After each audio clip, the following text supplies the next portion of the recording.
right, shalom, shalom. Before I get started, I want to give all praise and glory to Yahweh, Bahashim, Yahweh Shai, Bahashim, Rakah HaKodash.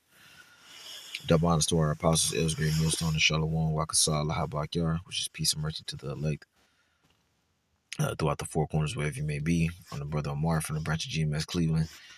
Come back at you with another video. Lord willing, us be edifying. This is going to get into a lesson, speaking about, being overwhelmed. And there's a few scriptures that came to mind. This one, I'm going to start it off in Psalms, 102. Start from verse 1. So it says a prayer of the afflicted when he is overwhelmed. It says, and poureth out his complaint before the Lord. It says, hear my prayer, O Lord, and let my cry come unto thee. So this is a prayer, all right, that our forefathers have wrote or had scribed. And it is something that, all of us feel that are in the truth, especially if you're a man if you're a man that the Lord has chosen or called to be on the forefront. What I mean by on the forefront, out there speaking, out there on the highways and byways, compelling Israel to come back to their heritage, you are going to catch the brunt of the force of a lot of these emotions, a lot of different feelings, and it's just a lot of overwhelmness at times, man. Sometimes you might find yourself having a hard time to get organized because you're trying to balance out your actual worldly life, and then the ministry, trying to find time to study and things of that nature, and do videos, lessons, studying, stuff like that. But nonetheless, man, being overwhelmed is a thing where basically you pretty much doing too much at once. So, matter of fact, let me get this real quick, man. Let me get overwhelmed. It says overwhelm. It says bury or drown beneath a large mass. No, it's no, it won't. It's this, here we go. It says, by definition, being emotionally overwhelmed means to be completely submerged by your thoughts and emotions about all of life's current problems, to the point where you lack productivity and feel frozen or paralyzed. And this summed it up. This summed up exactly what I was trying to explain. And the scriptures, like I said, it goes into being overwhelmed. So you do have these times while you're in the truth, or even while you're just in life, where you feel completely like shit, submerged, like they said, submerged in your thoughts and emotions, and just pretty much bombarded with all type of stuff that you got going on, right? So in order to, I guess, combat that or balance it out, sometimes you have to take a, I don't want to say definitely, I don't want to say take a break, but you have to, like say, you might not, that day, you might not, read as much as you usually do, or you might not, brothers might post articles and news, and you might not even watch it that day, or a couple hours, or however you want to do it, just to get like a spiritual reset, so you can, regather yourself, refocus, regroup, gather your thoughts. You need those moments, because you can be overwhelmed, and according to the definition, it can lead to a lack of productivity, and you will sense that too within yourself, and even with certain people around you. You will sense that if they are overwhelmed, that they're lacking in production. They're not, the spirit is not on them, so to speak. So anyways, verse 2, it says, hide not thy face from me in the day when I am in trouble. Incline thy ear unto me in the day when I call. When I call, answer me speedily. And this is something that we praying and hoping that Yahweh Shemel Shah does really each and every day. Because every day we face new challenges. We face new situations that we we have to figure out how to get out. or overcome, even if it's a minor shit. It can be anything. You know what I'm saying? Certain thoughts, certain uh, um, arguments that you might have with people, whatever.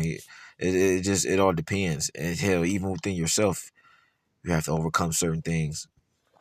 But anyway, when we call upon the Lord every day when we make our prayers, or at times when we make our prayers, those prayers are sent up to ask Yahweh Shem Shah to have mercy upon us, to give us a spirit to where it's profitable for the ministry, and that we're on point, stuff like that. And in order to be the best version of ourselves, sometimes you have to have that reset so that you're not overwhelmed and you don't feel like your world is crashing down upon you. But anyway, man, this is verse 3. It says, "For my days are consumed like smoke, and my bones are burnt as the hearth, as in hearth. My heart is smitten and withered like grass, so that I forget to eat my bread." Shit. Sometimes you don't even want to eat. Shit be shit like that, man. And sometimes you don't want to, do nothing but just go to sleep. But this system is spiritually is draining. That's why we're also calling and begging Yahweh Shemashah to come back and to destroy this place. That is another reason why we speak so passionately about this word and speak so passionately about the prophecies coming to pass, because we understand the situation that we're in. We understand that, look, there's no way out of this. You can't buy your way out of this. You can't be a so-called token nigga where you fetch and step and you cooning for Esau, because he'll still find a way to double cross you, or not own up to his word. So ultimately, you see that with some of these so-called celebrities, or high-end profile niggas that make it. They sell out to this devil, and then this devil still winds up crossing them over, and not sticking to his word, or pretty much making their life a living hell. So it doesn't matter how you cut it, man. There's no way around this kingdom, this death sentence that this man has set before us. Only way out is through Yahweh Shem Shot, the straight gate, and what he promised, which is what, to destroy this place and to set up the kingdom where when there's one profitable.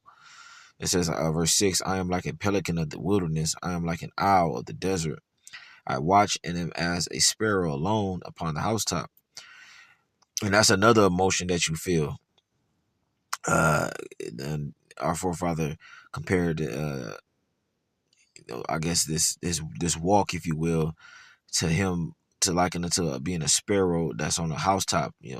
Sometimes you feel, even amongst the brotherhood, you got the brothers, and sometimes you still kind of feel, alone, so to speak.